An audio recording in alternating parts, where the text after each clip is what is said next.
Marco Zero, Educação. Muito bem, 10 horas e 7 minutos, o tema é educação, meu caro Paulo Bogler. Exatamente, Moacir. Todos os anos, esse período, né, esse período de fevereiro, além de carnaval, tem a preparação, aí, as voltas às aulas nas escolas, todas as escolas da rede municipal, da rede estadual, enfim. Como não poderia deixar de ser, como a pandemia não está sob controle no país, nem no estado e nem em Foz do Iguaçu, claro que a questão da volta das aulas aí é um assunto que precisa ser tratado com a seriedade devida, porque envolve vidas, né, de professores, de funcionários de escolas, de estudantes e também dos familiares, né? A gente sabe que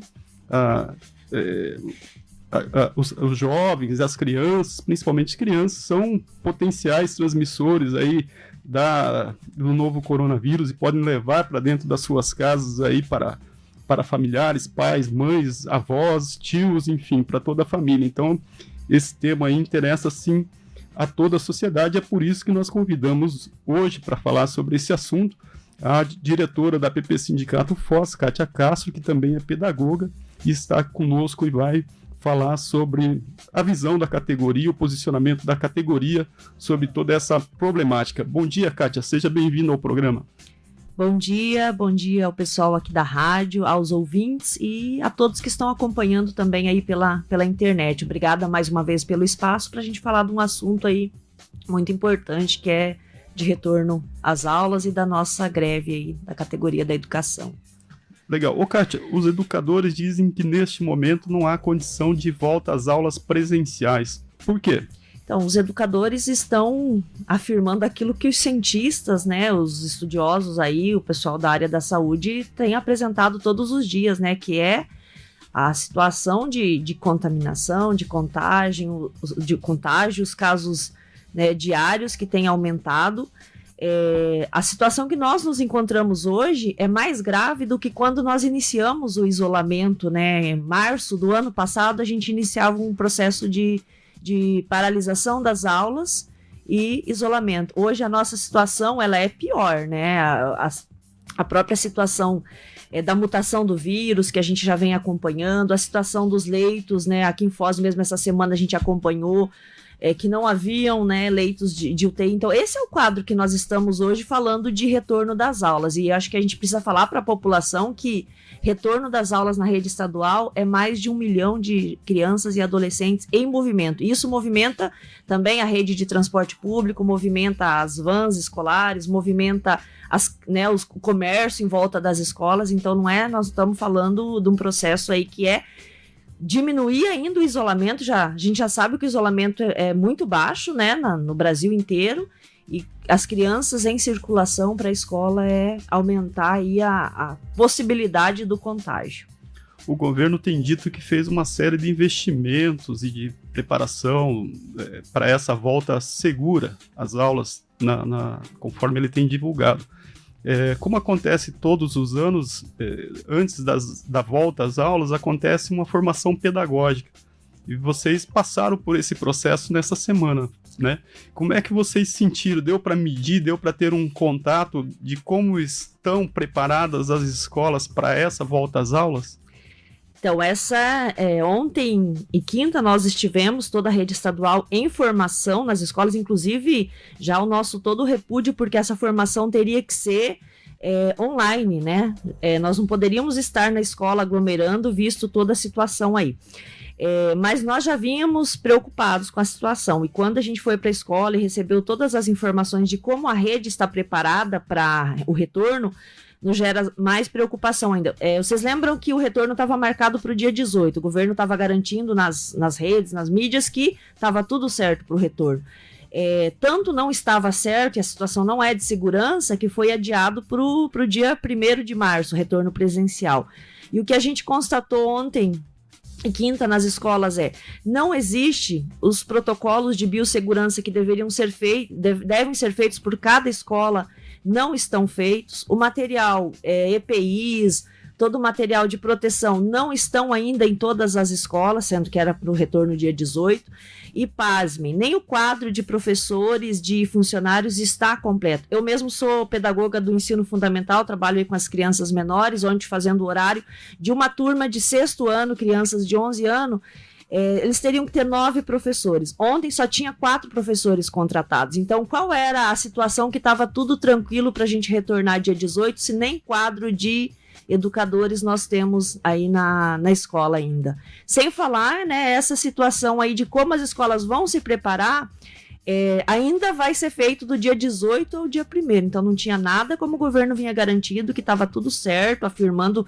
Essa semana mesmo tinha afirmação de que estava tudo certo. E no meio da semana eles mudaram aí dizendo que não dava para ter o retorno. É muito preocupante. Se as famílias, a gente pede, orienta que as famílias busquem informação nas escolas, porque não está nada seguro, como o governo vem reiteradamente falando na mídia. Você citou aí essa formação. Quando a gente pensa em formação, significa, ou pelo menos vem à cabeça que todos os profissionais estão envolvidos nessa formação, né? Ontem saiu o resultado de um processo seletivo, né, para seleção de professores que vão atuar no ano letivo ainda. Como é que ontem foi divulgado o edital, quer dizer, tem todo um procedimento de contratação. Como é que esses profissionais vão ser inseridos nessa formação que o governo apresenta? Veja, a rede não tem concurso desde 2013. O governo contrata anualmente uma parcela dos educadores para trabalhar.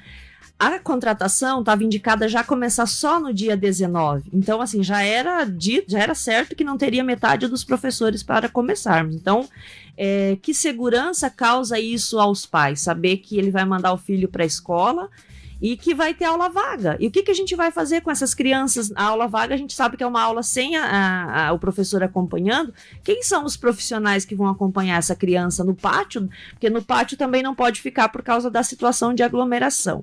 O número de funcionários que tem nas escolas é insuficiente até já para o cotidiano. Você imagine para o tanto de tarefas a mais que uma pandemia, de cuidado, de verificação de temperatura, de limpeza que precisa ser intensificado. Esse a mais de contratação não houve. Então, qual é a segurança que nós teremos desse retorno? Não tem professores. Hoje, parte da categoria é contratada temporária. Esse contrato não foi efetivado. Essas pessoas foram demitidas o ano passado, em meio à pandemia, né? 30% da categoria demitida em plena pandemia e agora que serão recontratados ainda. Ô, Kátia, a gente vai dar uma pausa, um minutinho na sua entrevista para a gente ouvir o que disse o secretário de Educação, Renato Feder, que, como você trouxe aqui para a discussão, a volta às aulas que estavam prevista para o dia 18 foi adiada para iniciar no dia 1º, né, a volta às aulas presencialmente, né, mas o governo manteve o ano letivo, o início do ano letivo, para o próximo dia 18, né, com atividades de revisão dos conteúdos que foram apresentados aos alunos no ano passado e também com esse processo que eles chamam de formação e de preparação da categoria. Nós vamos ouvir aí a matéria do Marcelo Galeano, o repórter Marcelo Galeano, que entrevistou o secretário de Educação, Renato Feder. Vamos ouvir, Moacir? Segundo o secretário estadual da Educação, Renato Feder, o plano já previa alguns dias de treinamento e é um modelo seguro e com ensino moderno, com aulas híbridas e síncronas com interação ao vivo. A gente vai ter 7 dias úteis, 7 dias letivos, muito especiais, com um jeito diferente nesses primeiros 7 dias. Porque esses 7 dias a gente considerou que era muito importante treinar os professores, treinar os agentes escolares, os pedagogos na escola. Então os primeiros 7 dias, que são 18 e 19 de fevereiro e a primeira semana de fevereiro, os profissionais vão estar na escola recebendo treinamentos para garantir a segurança e a execução das aulas presenciais. E os alunos, o que vão estar fazendo nesse tempo?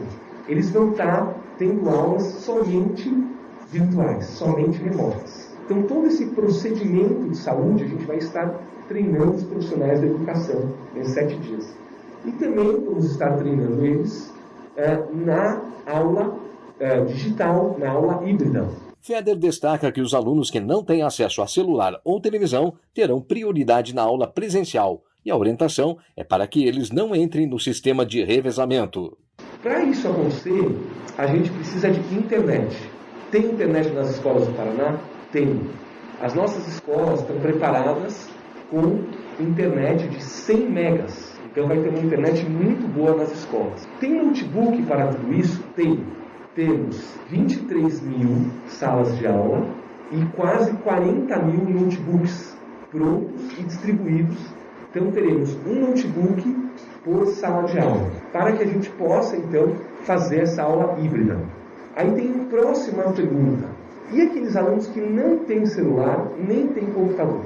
Para esses alunos temos duas situações. Ele vai ter preferência para estar na escola. Então os alunos que não têm tecnologia e também, ou outros alunos que têm dificuldade de aprendizado, esses vão ser os alunos, a gente orienta a escola, está orientando os diretores e diretoras, que esses alunos não entrem no revezamento, que eles tenham preferência para ficar sempre em sala de aula.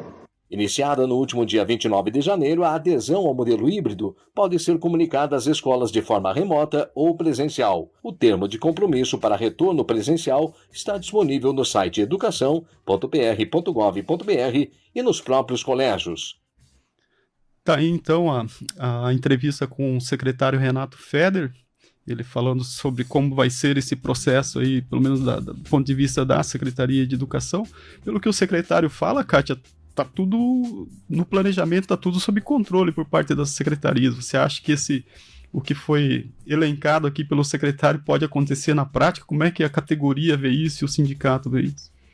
Então, vamos lá. O secretário, a impressão que nos passa é que ele desconhece a realidade das escolas, né?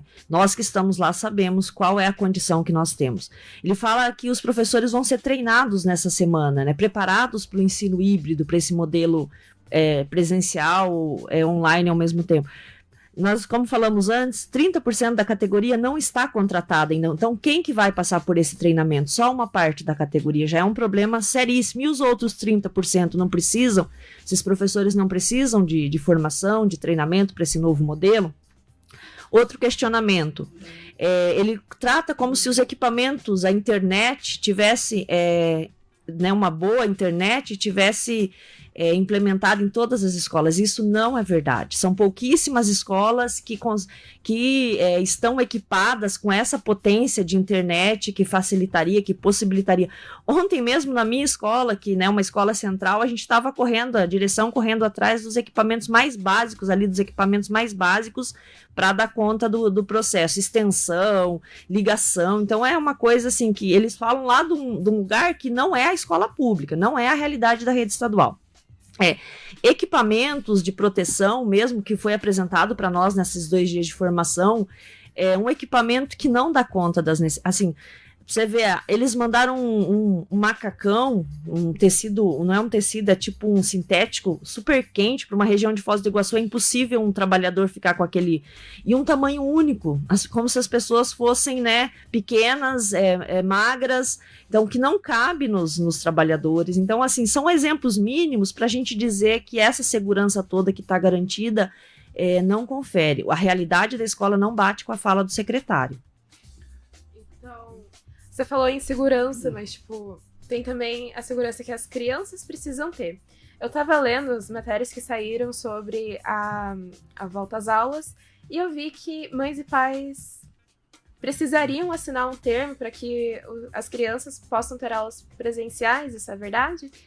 Sim, é verdade. Os pais devem comparecer à escola entregando esse termo.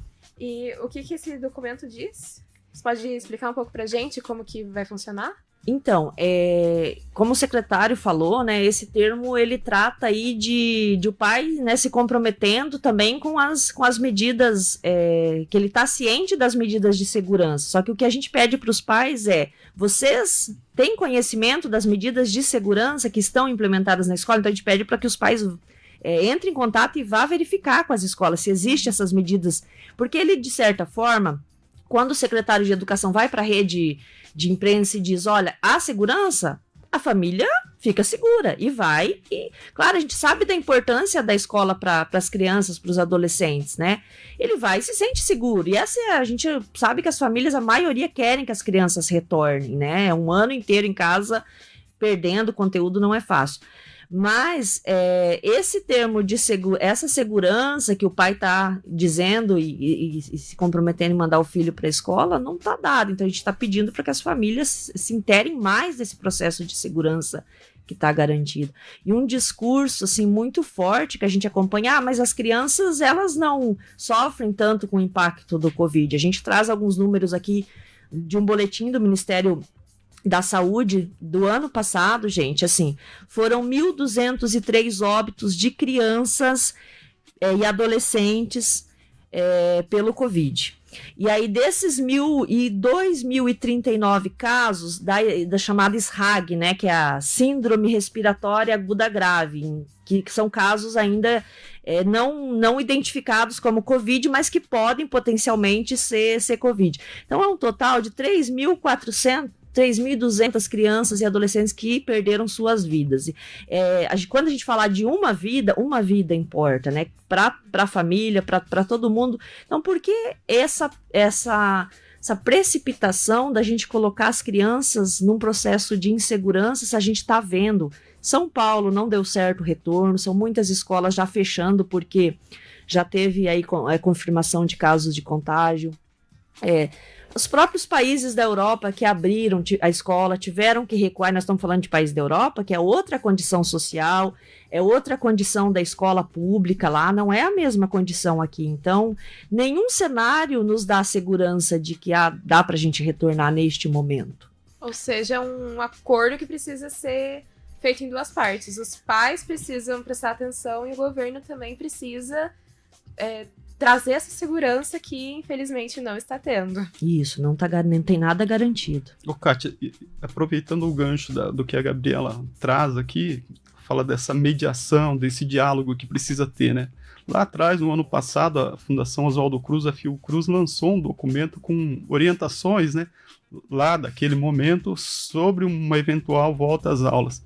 E um dos pontos que esse documento enfatiza é a participação dos educadores. Estamos falando de todos os educadores, ou seja, professor, merendeira, secretário de escola, todo esse conjunto de profissionais que estão na escola atuarem e estarem ligados aí às medidas preventivas, aí a todo esse trabalho de prevenção que precisa acontecer nas escolas. Agora, como que isso pode acontecer com o diálogo interrompido, assim, sem a categoria conseguir dialogar com o governo, sem o governo querer dialogar com a categoria?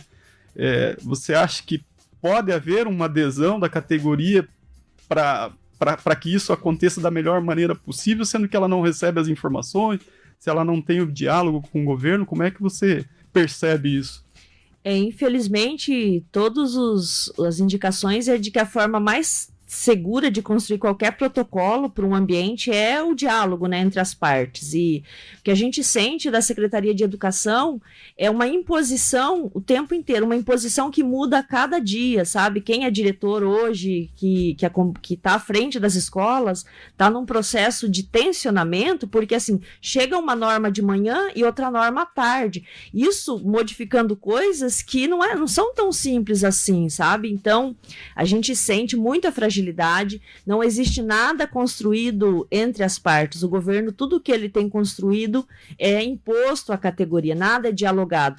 E uma condição que a CESA, que é a Secretaria de Estado da Saúde, diz que uma das condições para o retorno das escolas é que as escolas tenham montado o seu protocolo de biossegurança, ou seja, cada um dentro da escola tem que saber exatamente como proceder em caso, né, de situação de sintoma, de confirmação, cada um. E isso não está dado, isso não está construído ainda, porque nós estamos voltando das férias. Então, o mínimo que tem que ser feito é garantia dos equipamentos para construir isso, garantia de formação para todos os profissionais, isso a gente também não tem porque todos os profissionais não estão na escola, participação dos pais para eles saberem como que isso acontece, mas mesmo que houvesse todas essas condições, gente, nós estamos falando de um público de crianças e adolescentes. Quem tem criança e adolescente em casa sabe como não é fácil as medidas de segurança, de isolamento, de permanecer com máscara, de permanecer distante um do outro, então isso tudo que nos gera essa preocupação. Kátia, tudo isso levou aí a categoria dos profissionais da educação da rede estadual a aprovar em assembleia uma greve a partir do dia 18, né? Tanto o anúncio é de que a greve acontece tanto o governo mantendo as aulas presenciais no modelo híbrido ou apenas a educação remota, como aconteceu no ano passado.